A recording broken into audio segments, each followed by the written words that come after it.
Today, we have a really cool video for you guys. It'll be a collection of 4 stories that are all fan favorites, and they all share a theme: trucking horror stories. Story 1. Marcus had been running tow calls out of the Ridgeline County Dispatch for 6 years, and in that time he'd learned that 9 out of 10 calls after midnight were either drunks in ditches or kids who'd run out of gas showing off for each other. The 10th call was the one that kept him in this job because it paid double, and because some sick part of him liked not knowing what he'd find. The call that came in that Tuesday night didn't sound like the 10th kind. It sounded like the 9th kind, which was the problem. A woman's voice, calm, almost bored, gave him a mile marker on Route 9 where it cut through the Briarwood timber tract, said her car had stalled, said she'd wait inside it. Marcus wrote down the marker, hooked up the flatbed, and didn't think twice, because thinking twice wasn't part of his job description. The drive out to Briarwood took 20 minutes on roads that got narrower and darker the further he went, until the streetlights gave out entirely and his headlights were the only light for miles, cutting 2 cones through trees that pressed close enough to scrape his mirrors if he drifted an inch. He'd towed out of these woods before. Hunters mostly, a few Lover's Lane mishaps, once a guy who swore he'd hit a deer that got up and walked away on 2 legs, which Marcus had written off as a man too drunk to know what he was looking at. He found the mile marker without trouble, an old green sign half swallowed by kudzu, and pulled the flatbed onto the shoulder behind a sedan that was exactly where the woman said it would be. The sedan's hazards weren't on. That was the first thing wrong, small enough that Marcus almost didn't register it as wrong at all, just filed it under things drivers forget to do. He killed his engine, grabbed his flashlight, and walked up to the driver's side window, already composing the easy talk he gave every stranded motorist. Gonna take a look under the hood, won't take but a minute. You got AAA, or you paying out of pocket. The window was down 3 inches. The car was empty. He should have called it in right there. Instead, he did what 6 years of routine had trained him to do, which was assume the obvious. She'd gotten cold, walked to find a signal, was sitting on a stump 20 feet into the brush, waiting for his headlights to tell her help had come. He called her name into the dark. The dispatcher had given him a name, Denise, and got nothing back but the woods doing what woods do at night, which is everything and nothing at once. 1,000 small sounds that didn't resolve into anything you could point at. He climbed back into his truck to radio dispatch and asked if there was a callback number, and that was when he noticed the second thing wrong. The temperature gauge on his dash, the cheap aftermarket one he'd installed himself because the factory one ran hot, had dropped 12 degrees in the few minutes he'd been parked. He told himself it was a glitch. He'd told himself that about Stranger Things before, and been right every time. Which is exactly the kind of streak that ends badly. Dispatch didn't answer. Not unusual out here, where the towers were spotty, but the silence on the line had a texture to it, a kind of held breath instead of static, and Marcus found himself looking at his radio like it might do something on its own. He set it down and looked back out the windshield, and that was when he saw her. She was standing in his headlights, 20 feet up the road, where a second ago there had been nothing but empty asphalt and the dark mouth of the tree line. She wasn't moving. She wasn't waving him over or shielding her eyes from the glare the way anyone caught in headlights does on instinct. She was just standing there, facing him, arms loose at her sides, head tilted very slightly, like she was listening to something he couldn't hear. Marcus flashed his high beams once, the universal signal for "I see you, hang on." She didn't react. He flashed them again. Nothing. He told himself she was in shock, that people stood strange after a scare, and he opened his door and called out. Asked if she was Denise, asked if she was hurt. His voice came out smaller in the open air than it had in the cab, swallowed fast by the trees, and the woman in the road still hadn't moved, not 1 inch, not a sway, not a blink he could see even at this distance. And something in the base of his skull told him that the right thing to do now was to get back in the truck. He didn't listen to it yet. That's the part he'd think about later, lying awake. The 3 or 4 seconds where he stood half out of his open door, 1 boot on the gravel, deciding whether the rules he'd lived by for 38 years still applied out here. The woman's head turned, not her body, just her head, rotating with a slowness that had nothing to do with how necks were built to move, until her face was angled at him at a degree that should have required her shoulders to follow and didn't. That was enough. Marcus got back in, slammed the door, and put the truck in reverse without waiting to see what came next. The flatbed groaning as he backed it crooked across both lanes, his headlights swinging wild across the tree line and catching, for 1/2 second, more shapes among the trunks than there should have been, Pale, upright, still, dozens of them standing the way you'd stand if you'd been waiting in the dark long enough to forget you were supposed to be tired. He didn't stop reversing until he hit the paved county road 2 miles back, where the streetlights started again, where his radio crackled back to life mid-sentence as if it had never gone quiet. Dispatch asking if he'd located the vehicle. He told them no. He told them the car must have already been picked up. He did not go back for the sedan, and 3 days later, when another driver was sent for it, the car was gone, towed by no company on record, and the mile marker sign had been bent flat to the ground, like something heavy had leaned on it for a very long time. Marcus still drives the night shift. He takes every call that comes through dispatch except the ones that mention Briarwood, which he passes along without explanation, and the other drivers have stopped asking why. He still doesn't know who Denise was, or if there ever was a Denise, or what exactly had been standing in his lights with its head turned a few degrees too far. What he does know is that some nights, idling at red lights on empty roads, he checks his mirrors a little too often, because he can't shake the feeling that whatever was patient enough to wait in those woods learned his face, and patient things don't forget. Story 2. The highway doesn't have a name. That's the first thing you should know, and it's the thing that took Devlin the longest to accept, because every road has a name, a number, a green sign telling you what you're on, and where it goes. This one didn't. He picked it up the way drivers sometimes do, distracted, missing an exit at 3 a.m. on a haul through country he'd driven 100 times, and somewhere in that small mistake he found himself on asphalt that wasn't on any map in his cab, running dead straight through farmland that looked subtly, persistently wrong. Fields with no fences, silos with no doors, farmhouses with windows lit gold and warm, and never once a person moving behind the glass.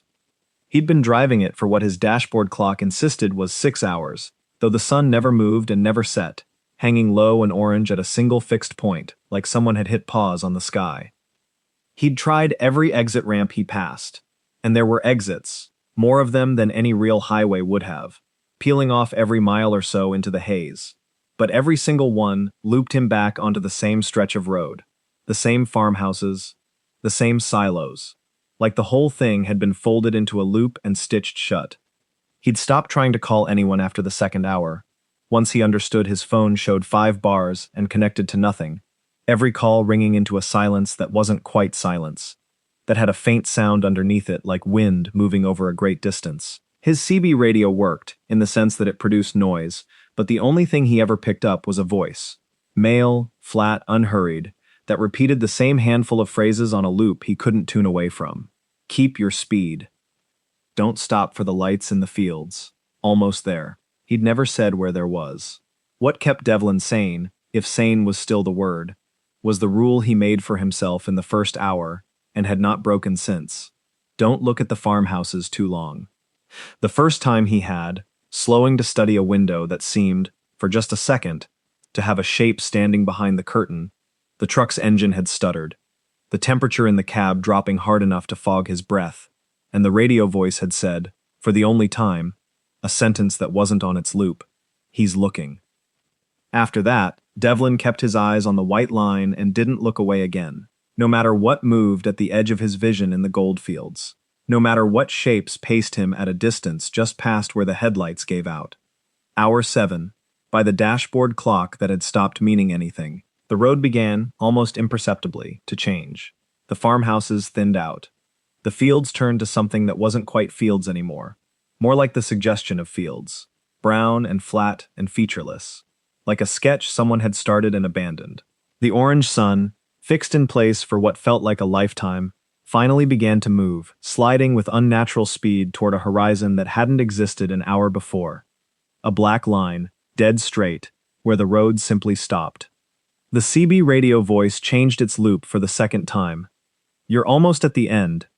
Do not brake. Do not look behind you. Devlin's hands were shaking on the wheel, but 6 hours, 7, 8, however long it had really been, of obedience had built a kind of muscle memory in him, a willingness to do exactly what the voice said because the alternative had never once been tested, and he didn't want to be the one who tested it. He kept his foot steady on the accelerator as the black horizon line rushed toward him faster than physics should have allowed, the goldfields blurring at the edges of his vision into long smears of light.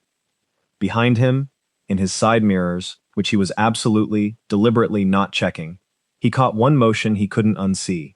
A second set of headlights. Far back. Gaining. Attached to nothing he could make out as a vehicle. More like 2 points of pale light hung at exactly the height a windshield would be. With no metal, no shape, no truck beneath them at all. He did not brake. He did not look behind him. The black line at the horizon resolved at the last possible second into something that might have been a tunnel, or might have been an absence. A place where the road and the gold light and the orange sun simply ended and were replaced by an ordinary, mundane gray pre-dawn. Real streetlights, a real exit ramp, a real sign that said Route 40. The number sitting there so plainly that Devlin nearly wept at the sight of it. He crossed the line going 80, the cab shuddering once, hard, like driving over a seam in the world, and on the other side of it the radio went dead silent. The temperature in the cab evened out. His phone lit up with 40 missed calls and texts from a wife who said she'd been trying to reach him for 2 days.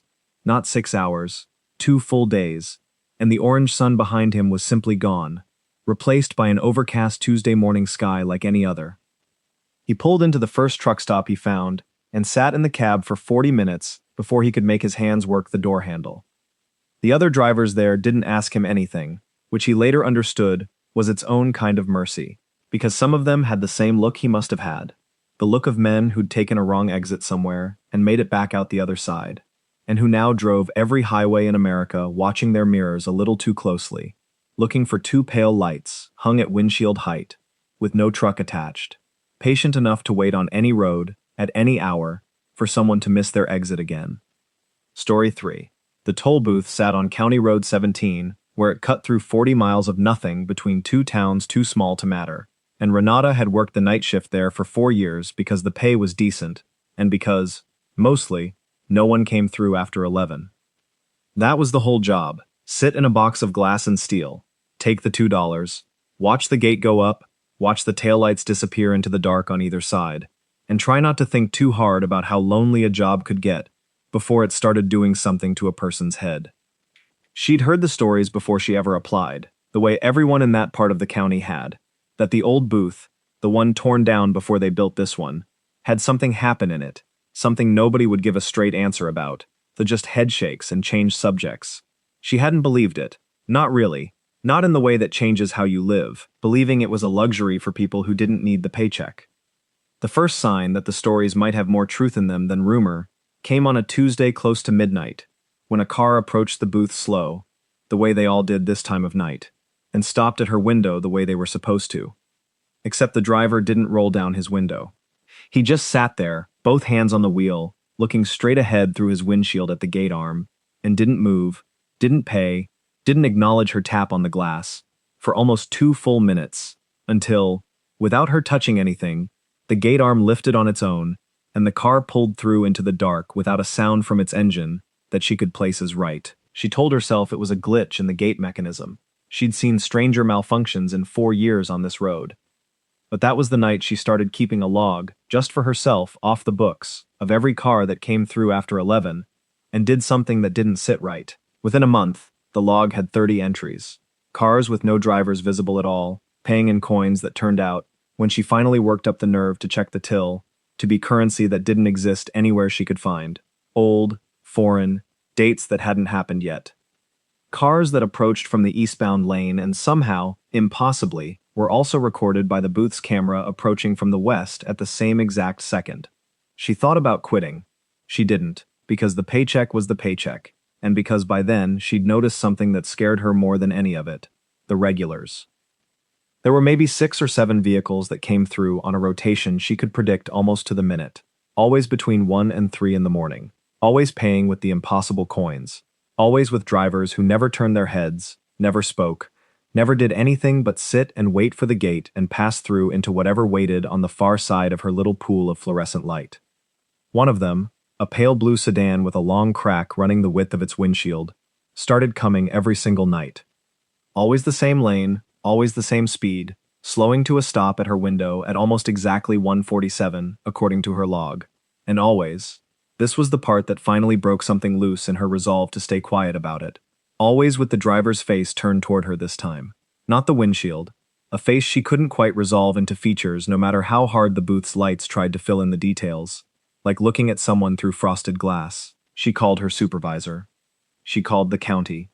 She called, eventually, a number a trucker had scrawled on a napkin and left on her counter without a word, one night.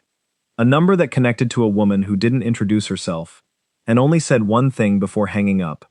Don't look at them twice, and don't ever take their coin if they try to hand it to you, instead of leaving it in the tray. Renata didn't ask how she knew to call, or what the woman meant by ever, because some answers you don't actually want once you understand the shape of the question. The pale blue sedan came again the next night, same time, same lane, and for the first time, it didn't stop fully at the gate. It rolled down its window. A hand came out, too long in the fingers, too smooth at the joints, holding a coin between two fingertips, extended toward her glass, waiting for her to reach out and take it directly instead of letting it drop into the tray the way every other car had done for 4 years. Renata didn't move. She kept both hands flat on the counter, eyes on the gate arm instead of the hand, and said nothing, did nothing, for the longest 30 seconds of her life, until the hand withdrew, the window rolled back up, and the gate lifted on its own, the way it always did for them, and the sedan rolled through without the toll being paid at all. She quit 2 weeks later. She still drives past the booth sometimes during the day, when the new operator, a kid who doesn't know anything yet, who laughs when she mentions the stories, waves at her through glass that looks, in daylight, like nothing more than glass. She doesn't laugh back. She just wants to tell people, anyone who'll listen, anyone who might end up working that shift after her. If a car stops and doesn't pay the normal way, if a hand comes out holding something meant for you and not the tray, don't reach for it. Let the gate lift on its own. And when you're done for the night, don't look in your rear view as you drive away, because some of those cars don't dissolve back into the dark behind you. Some of them follow, at a distance, all the way to towns too small to matter, waiting for the next time you're alone on a road with no one else around to see what pulls up beside you. Story 4. The lights came up behind Carl on the highway that had no name, somewhere in what his dashboard clock called Hour 4. Red and blue strobing off his mirrors in a rhythm too perfectly regular, too clean, for any cop car he'd ever been pulled by in 20 years of driving. He'd been on this stretch of road since missing an exit he could no longer find on any map, the gold-lit field stretching out flat and endless on either side of him, the fixed orange sun hanging low like it had forgotten how to set, and until those lights appeared in his mirror, the only company he'd had was the flat, patient voice on his CB that told him to keep his speed steady and not look too long at the farmhouses. He pulled over because some habits run deeper than reason. The cruiser, and it was shaped like a cruiser, more or less, the silhouette right even if the proportions were a fraction wrong in ways he couldn't name, settled in behind him with its lights still going, and for almost a full minute, nothing happened. No door opening. No officer approaching with a flashlight and the bored gate of 1,000 routine stops.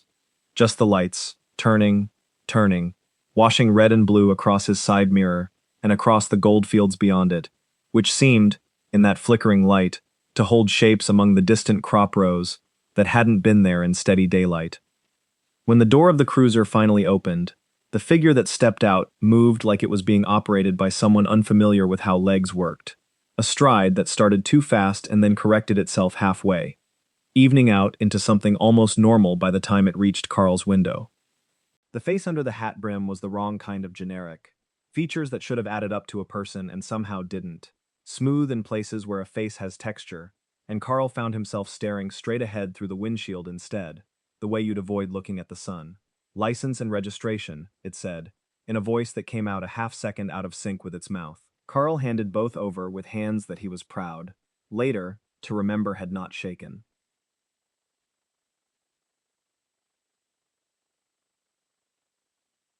The thing studied the documents for far longer than it needed to.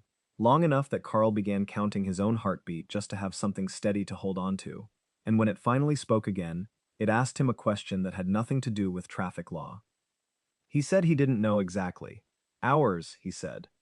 The officer, and Carl made himself keep calling it that in his head, because the alternative word sitting just underneath was worse, nodded slowly, an up-down motion that went one beat too long, and said that most people who ended up on this road for that many hours didn't get pulled over.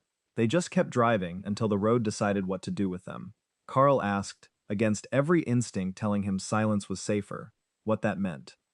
The thing leaned down slightly to bring its face level with the window and said, "It means you're one of the lucky ones, because someone flagged your plate for an exit." It handed his license back, untouched by whatever had been wrong with its fingers, and told him there was a ramp coming up in 2 miles that wouldn't loop back the way every other exit on this road had. Take it without slowing down to think about it, it said, because thinking about it was how people missed the window. Then it turned and walked back to its cruiser, with that same broken and corrected gait, and the lights cut off, and when Carl checked his mirror 3 seconds later, the cruiser wasn't there. No car pulling away. No taillights receding into the gold haze. Just empty road behind him, exactly as it had been before the lights ever appeared. He didn't have time to process it, because the 2 mile marker was already counting down in his head, his eyes locked on his odometer, with a focus that blurred everything else into the periphery. At 1 mile, the radio's flat voice broke its loop for the only time that whole drive, saying, quiet and almost gentle, he was telling the truth. Take it. At the 2 mile mark, exactly, an exit ramp appeared on his right, where Carl was almost certain, there had been nothing but open field a half-second before, peeling away from the highway and curving down into a dip the gold light didn't fully reach. He took it without braking, the way the cop had told him, the truck's frame shuddering hard over what felt like a seam in the world itself, and came up the other side of that dip onto an overpass that fed directly into Interstate 80. Real reflective signage, real green and white, real semis rumbling past in the gray light of an actual dawn. His clock, which had been frozen on the same 6 minutes for the entire ordeal, jumped forward all at once to catch up with a missing day and a half. He pulled off at the next rest stop and sat with the engine off for a long time, turning over what the thing in the hat had said about being flagged, about being one of the lucky ones, wondering how many plates never got flagged at all. How many trucks were still out there somewhere behind him on a road with no name, circling goldfields under a sun that never sets, waiting for lights that might never come up in their mirror. Story 5. Hollis had been driving rigs for 15 years, long enough that he trusted his instincts about a place before he ever trusted a sign, and that instinct was screaming at him the second his headlights swept across the gas station off Route 12 that he'd never seen before in a stretch of highway he'd run probably 400 times. It sat back from the road further than it should have, pumps lit up an odd flickering white instead of the usual fluorescent, and a sign out front advertising a brand of fuel he didn't recognize, the letters slightly wrong in a way his exhausted brain chalked up to bad lighting and a long day. He needed the fuel badly enough that he pulled in anyway. That was the mistake, and he'd known it was a mistake even as he was making it, the way you sometimes know a decision is bad in the exact moment you commit to it, and keep going regardless because turning around feels like more effort than seeing it through. The lot was empty except for one other truck, parked at an angle that didn't match any of the line spaces, engine off, cab dark, and no driver visible inside it. The pump took his card without complaint, the little screen flashing a thank you message in a font that looked, for just a second, like it was trying to be cheerful and not quite managing it. He filled up, and while the numbers ticked over slower than they should have for the flow rate, he found himself looking at the station's convenience store through its windows. Lit up bright inside, shelves stocked neat and full, and absolutely no one behind the counter. No cashier, no customer, nothing moving at all behind that glass except, once, a shadow crossing fast behind a shelf in the back that didn't correspond to anything that should have been able to cast it. He went inside anyway, because his coffee thermos was empty, and 15 years on the road had taught him that caffeine mattered more than good sense most nights. The bell over the door chimed when he walked in, too loud, ringing a half-second longer than a bell that size should ring, and the silence after it dropped felt thicker than silence should, like the air itself had gone heavier. He called out for anyone working, got nothing back, and made his way to the coffee station at the back of the store, pouring himself a cup from a pot that was, he noticed only after pouring it, not actually hot, not cold either, just exactly room temperature in a way coffee never naturally settles to. The shadow crossed behind the shelves again while his back was turned, and this time he heard it too. Not footsteps exactly, more like something dragging itself along smooth tile at a speed that didn't match the sound it made. Fast motion with a slow sound trailing half a beat behind. He set the coffee down without drinking it and started for the door, walking instead of running because some animal part of his brain insisted that running would announce something about him that walking wouldn't. The bell didn't ring when he opened the door this time. He noticed that immediately, the absence of the sound louder somehow than the sound itself had been, and he was 3 steps from his rig when he heard the convenience store's door open again behind him. Slow, no chime, and a voice. Wrong in pitch, wrong in cadence, like a recording of a voice played at the wrong speed, called out a perfectly ordinary phrase that no ordinary thing would ever have a reason to say. Did you find everything you needed tonight? He didn't turn around. He climbed into his cab, fired the engine, and pulled out of that lot doing nearly 50 before he'd even cleared the pumps. His mirrors angled in a way that meant he wouldn't see whatever was standing in that doorway unless he wanted to, and he very much did not want to. He drove for 40 more minutes before his hands stopped shaking enough to grip the wheel properly, and somewhere in there he made the decision he's kept ever since. He checks every gas station against his GPS now, before he pulls in, cross-references it against at least one other driver's app, and if a station isn't where it's supposed to be, isn't exactly where the map says, he keeps driving no matter how low his tank reads. He's told other drivers about it over the CB, carefully, the way you tell a story you're not sure you'll be believed about, and more than a few times he's gotten back a quiet, serious reply instead of laughter.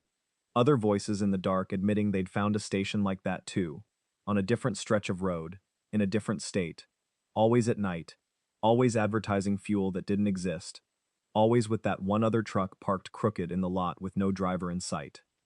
None of them know what it was. All of them agree on one thing. You fill your tank before you ever get that low again, because the alternative is rolling the dice on finding out what's really stocking those shelves when nobody's behind the counter. Story 6. The mosquito trucks started coming through Devon's neighborhood the same week the city said they were dealing with a bad outbreak of something carried on standing water. And for the first month, nobody thought twice about it, because trucks like that had rolled through every summer of his life, spraying their pale fog down quiet residential streets while kids were told to stay inside with the windows shut. What was different this time, what took Devon nearly 6 weeks to fully register as wrong, was that the truck only ever came at night, well past midnight, and it never seemed to actually spray anything. He noticed it first because of the sound. Real mosquito trucks, the ones from his childhood, had a particular drone to their sprayer mechanism, a steady mechanical hum under the engine noise. This truck's sound was different, a low, arrhythmic pulse, almost like breathing, that rose and fell as it crawled along at a walking pace down the block outside his window. He'd gotten up one night out of simple curiosity, parted his blinds, and watched it pass under the streetlight, a boxy white shape with the city seal stenciled on its side, no fog trailing behind it at all, no mist, no spray, just the slow crawl and that breathing pulse, and, mounted somewhere on its undercarriage, a speaker putting out a message at a volume so low he had to strain to make out the words. He never caught the whole message that first night, just fragments, something about staying indoors, something about not opening doors for utility workers after dark, something that might have been a name, repeated, that he didn't recognize.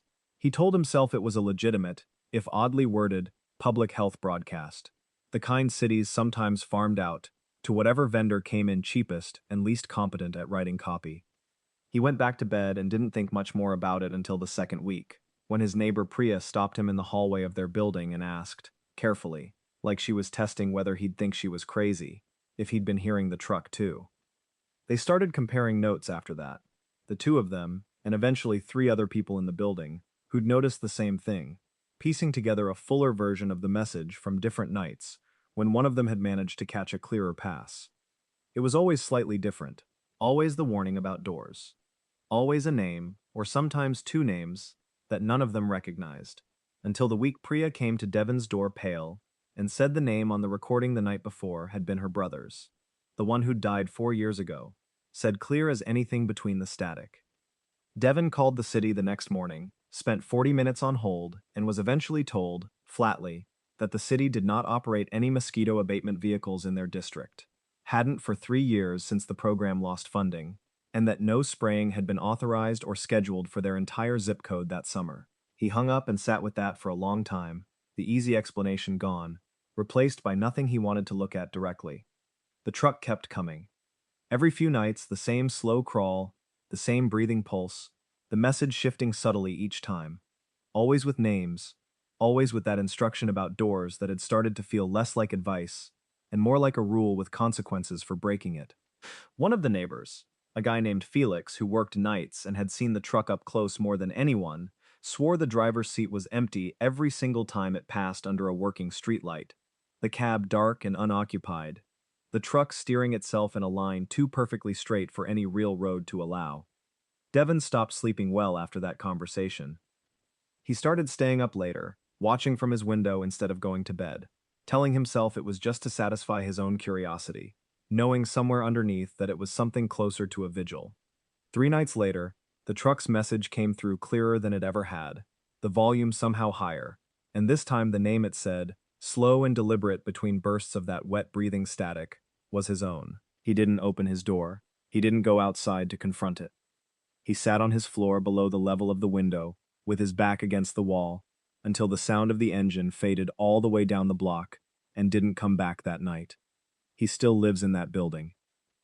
The truck still comes, less often now, maybe once a month instead of every week, and he's stopped trying to explain it to new neighbors who haven't heard it yet, because the ones who hear their own name on it stop sleeping the same way he did, and the ones who don't hear it yet always do, eventually, given enough nights of staying up to listen for it. Story 7. 40 years on the road taught Wendell things the manuals never covered, and most of what he knew about the strange stuff, the things drivers talked about in low voices at all-night diners and never wrote down anywhere official, he'd learned from an old-timer named Garrick who'd handed him exactly 3 rules one slow night on Channel 19 and never repeated them again, like saying them twice would wear out their power. Wendell hadn't needed them for almost a decade after that. Then he picked up a load running graveyard shift through a stretch of interstate and farm country, and somewhere past midnight, in his side mirror, he saw the thing Garrick had warned him about. A shape running alongside his trailer, low and fast, and matching his speed exactly, never falling behind, never pulling ahead. Rule 1, Garrick had said, was don't slow down to look at it properly. Whatever it actually was, full speed kept it at the edge of your vision where it couldn't fully resolve into something your mind would have to deal with directly.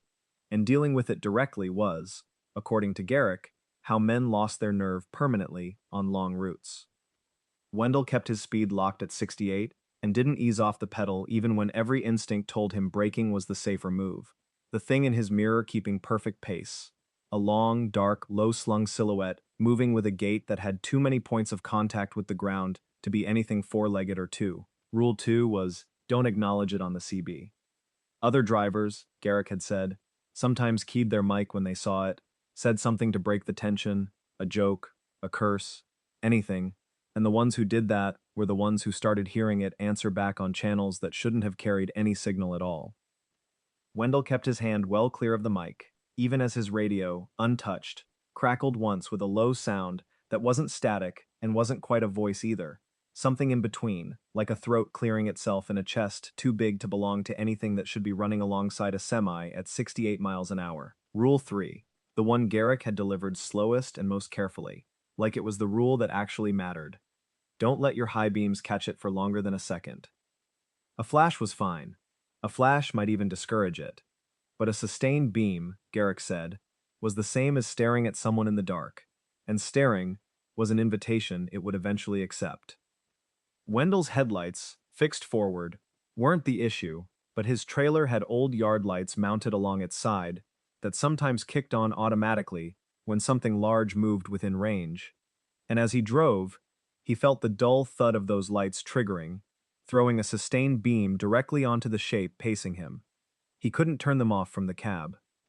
He hadn't planned for this, hadn't thought in 15 years he'd actually need to put any of Garrick's rules into real practice, and now here he was with Rule 3 breaking itself without his consent, the sidelights holding steady on the shape for 2 seconds, 3, 4, and in that light he saw enough of it to know exactly why Garrick had never wanted to say more than 3 rules out loud. Too many joints where joints shouldn't be, a head that tracked his cab without ever fully turning to face it, like it was keeping something in reserve. The lights finally cut on their own after maybe 6 seconds, plunging the shoulder back into darkness, and the thing alongside him didn't fall back or speed up. It simply angled, slow and deliberate, drifting closer to the white line at the edge of the lane, close enough now that Wendell could hear something under his engine noise that he was almost certain was breathing, heavy and wet and far too large for anything that should be running on legs at highway speed. He did the only thing left that Garrick had never given him a rule for, because Garrick had never needed one. He prayed, plain and simple, the kind of prayer that isn't eloquent, just repetition of please under his breath for the 3 miles, until his exit came up, watching the shape in his mirror the whole time without slowing, without keying his mic, without letting any light hold on it again. The exit ramp peeled the trailer's lights away from the straightaway, the angle breaking whatever line the thing had needed to keep pace, and in his mirror, Wendell watched it fall behind for the first time in 11 miles. Not because it had given up, he was sure of that even then, but because the geometry of the road had simply stopped giving it what it needed. He pulled into a lit truck stop 20 minutes later and sat in his cab until his hands stopped shaking, and he's followed Garrick's 3 rules on every overnight haul since, has passed them along to 2 younger drivers who needed them more than they knew, and has never once, in the years since, let his trailer lights linger on anything running alongside him in the dark for longer than he could help. Story 8. Travis had picked up hitchhikers for most of his career without a second thought, because that was an older kind of trucking, a kind built on the idea that the road was a community looking out for itself, and most of the people he'd picked up over the years had been exactly what they looked like: broke, tired, between rides, grateful for a few 100 miles of warmth and conversation. The one he picked up outside a gas station on a fog-choked stretch of 2-lane in October was the reason he doesn't do that anymore. Not ever. Not for anyone, no matter how bad the weather gets or how alone they look standing on the shoulder with their thumb out. She'd looked maybe 20, soaked through from the rain that had been falling for hours, standing at the edge of the gas station's light with a duffel bag at her feet and an expression that Travis read, in the moment, as simple exhaustion. He'd pulled over without much deliberation, told her where he was headed, and she'd said that worked fine, climbed up into the cab smelling faintly of wet asphalt and something else underneath it he couldn't name, something almost like ozone, the smell right before a lightning strike. Conversation started normal enough. She gave a name, Marielle, she said, and a story about visiting family that fell apart a little more with each detail she added. The kind of inconsistency Travis chalked up at first to a tired mind losing track of its own lies, the harmless kind people tell to keep strangers from asking real questions. It was 20 minutes in, somewhere past the second unlit stretch of road, when he glanced over and noticed her reflection in the passenger window wasn't quite matching her.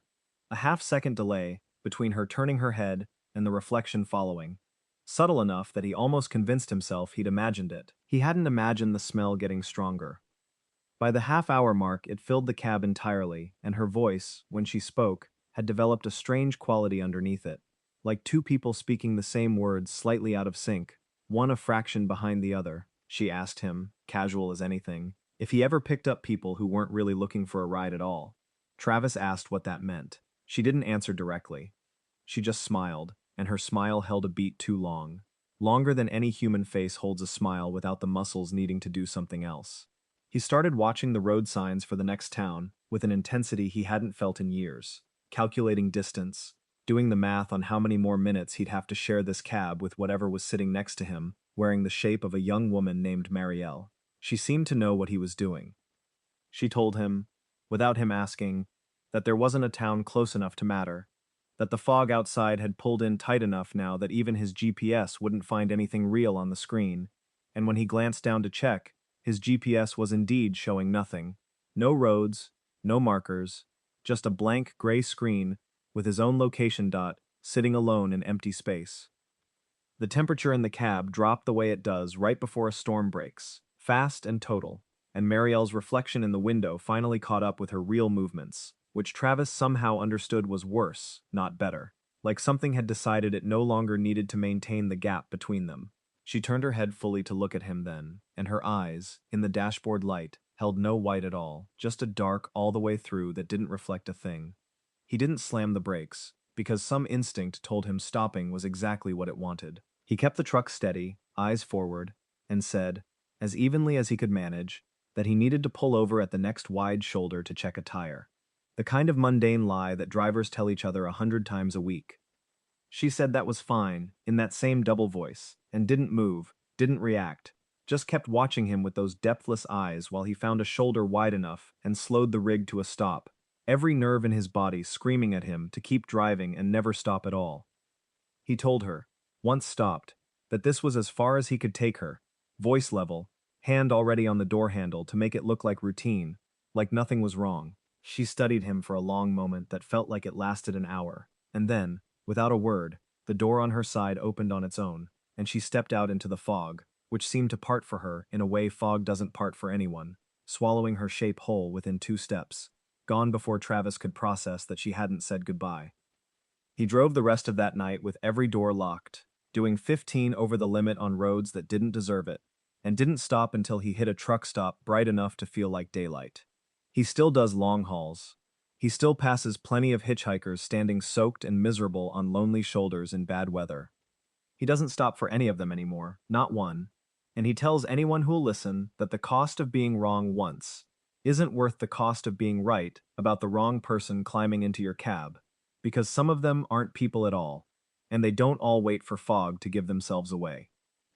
Story 9. The first time Devlin had crossed onto the highway with no name, he'd made it out alive by following a stranger's instructions delivered through a flat voice on his radio and a thing wearing a cop's shape that told him about a window he wouldn't get twice. He told himself, after, that it had been a one-time event, a fluke of bad luck and a missed exit, the kind of story he'd tell at truck stops for years without ever fully believing it himself in daylight. He was wrong about the one-time part. 8 months later, hauling a different load on a different route, he missed another exit in heavy rain, and the gold light came up around him before he'd even finished cursing himself for the mistake. This time was different in ways that told him something had changed, or maybe that he had. The farmhouses were closer to the road than before, their gold-lit windows more crowded with shapes standing just behind the glass, unmoving, watching him pass with an attentiveness that felt personal in a way it hadn't the first time. The radio's flat voice greeted him by name before he'd even keyed the mic, which it had never done before, and told him that returning drivers didn't get the same rules as first-timers. He asked what that meant. The voice told him that the road remembered who had been clever enough to leave once, and that cleverness, the second time around, was treated less like an accident worth correcting and more like a debt worth collecting. He asked what kind of debt. It didn't answer that directly, just resumed its old loop about keeping his speed and not looking at the farmhouses. Except now there was a third instruction added to the rotation that hadn't existed the first time. Do not speak your own name out loud, no matter what asks you to. He drove for what felt like 10 hours this time, the orange sun fixed in its same dead position, the gold fields stretching wider than he remembered, more farmhouses dotting the horizon than the first trip had ever shown him, like the road itself had expanded to make room for something. Around what his clock claimed was hour 6, a voice began calling to him from somewhere outside the cab, carried on no wind he could feel, using his own name, in his own voice, pleading with him to roll down the window and just say it back, just confirm out loud who he was. Like that single act would unlock something. He kept his mouth shut and his eyes on the white line, hands aching from gripping the wheel too tight for too long, and the voice outside grew more insistent, then desperate, then, disturbingly, grew younger, taking on the cadence of his own son's voice from years ago, a sound that nearly broke him before he reminded himself, out loud but careful never to say his own name, that his son was 40 miles away, in an ordinary house with an ordinary bed and had no business being out here at all. The cop's cruiser found him again near what felt like hour 9, lights washing red and blue across his mirrors exactly as before, but this time it didn't pull him over. It paced him instead, matching his speed exactly the way the thing on the road had paced Wendell, on an entirely different stretch of highway, in an entirely different story. Lights spinning silent and constant, never closing the distance, never falling back, until the radio's voice told him, quiet and almost regretful, that this time there might not be a window offered to him at all, because the road had learned, from his first escape, exactly how he thought, and was no longer willing to be outsmarted the same way twice. Devlin didn't panic, because panic, he understood by now, was exactly the kind of weakness this place fed on. He thought instead about what had actually worked the first time, not cleverness, not bravery, just simple unwavering obedience to a stranger's instructions given freely, without him bargaining or hesitating. He keyed his CB for the first time the entire drive, and instead of asking for help, instead of pleading, he simply said, "I'm not going to say my name, and I'm not slowing down, and I'm not looking at anything that isn't this road." The radio went silent after that, the cruiser's lights vanishing from his mirror the way they had the first time. All at once, no fade, no taillights, just gone. The road ahead began to thin, the farmhouses dropping away, the gold fields turning to that same featureless brown sketch from before, and the black horizon line appeared right on schedule, rushing toward him at a speed his odometer couldn't account for. He crossed it without braking and came out the other side onto a stretch of Interstate 70 he recognized immediately. A full day and a half missing from his log, this time, instead of the few hours the first crossing had cost him. He doesn't take overnight routes through unfamiliar territory anymore. Not ever. Not for any rate, no matter how badly a dispatcher needs the load moved. He's heard, since, from one or two other drivers in scattered conversations, at scattered truck stops, about a highway with no name that some of them have crossed more than once, and every one of them agrees on the same grim arithmetic. The first time might be an accident the road is willing to let you survive. There's no guarantee at all about a third. Story 10. Devlin sold his rig 11 months after the second crossing, told his dispatcher he was done with long hauls, took a local delivery job that kept him inside a 30-mile radius and home every single night, and for the better part of a year, that was enough to keep the gold fields and the orange sun out of his head during daylight hours, if not entirely out of his dreams. He'd started to believe, the way people convince themselves of comforting things, that distance and time were doing what they were supposed to do, smoothing the edges of something that had nearly broken him twice. The call that pulled him back came from a number he didn't recognize. A voice that introduced itself as belonging to a man named Ruiz, who said he was the brother of a driver who'd gone missing 4 months earlier, on a route that crossed through the same stretch of nowhere county roads Devlin had told a few people, against his better judgment, that he avoided, for reasons he never fully explained. Ruiz had pieced together enough fragments, half-finished stories at truck stops, a name passed along twice removed, to find his way to Devlin's door, asking, with the kind of desperation that doesn't care how strange the question sounds, if Devlin knew anything about a highway that didn't have a name. Devlin told him everything, all of it. The cruiser, the radio, the goldfields, the voice that had used his son's voice to try to get him to speak his name aloud. Ruiz didn't flinch, didn't doubt a word, because his brother's last transmission, recovered from a logged radio frequency nobody could explain receiving, had said almost exactly the same things, word for word, down to the detail about not looking at the farmhouses too long. Ruiz asked Devlin to go back. Not for himself. He understood, he said. That wasn't a reasonable thing to ask of anyone. But to guide him, over the radio, while he drove it himself, because Devlin was the only person he'd found who'd survived the crossing more than once, and knew its rules. Devlin said no for 3 straight days. He said yes on the 4th, not because he believed it was wise, but because some part of him understood that knowing the rules and doing nothing with them was its own kind of debt, the kind that compounds quietly until you can't stand the weight of having known and stayed silent. He didn't go back onto the road itself. He sat in his own truck, parked at the last gas station before the turnoff where he'd missed his exit twice before, with a radio tuned to the frequency Ruiz would use once he crossed over, and waited. Ruiz's voice came through 40 minutes after he should have reached the turnoff, thin and stretched with static, confirming he was in it. Gold light, fixed sun, farmhouses with shapes behind the glass, exactly as described. Devlin walked him through every rule he knew. Speed steady, eyes on the white line, no looking at the windows, no saying his own name no matter what called to him in a voice he loved. Hours passed on Devlin's end, that the radio insisted were only minutes on Ruiz's, the two of them existing for a while in 2 different rates of time, separated by nothing but a stretch of asphalt and whatever kept that road folded away from the rest of the world. The cruiser found Ruiz around what he reported as hour 5, and this time, listening to it unfold secondhand through static, Devlin understood something he hadn't been able to see clearly from inside the experience itself. The thing wearing the cop's shape wasn't hunting drivers at random. It was offering something that looked, from a distance, almost like a transaction, a toll the road demanded in exchange for the exit it eventually provided, and the nature of that toll seemed to shift based on what each driver was most afraid to give up. For Ruiz, it turned out to be his brother's name.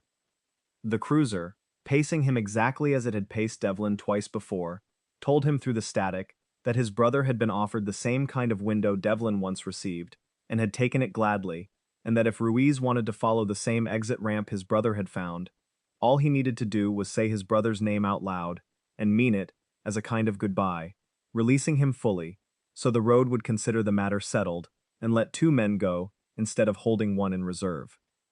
Devlin, listening over the radio with his hands white-knuckled around the receiver, told Ruiz not to do it, that this was exactly the kind of bargain Garrick had warned about with an entirely different kind of monster on an entirely different stretch of road. That you don't give voice to anything this place wants from you, ever, under any circumstances.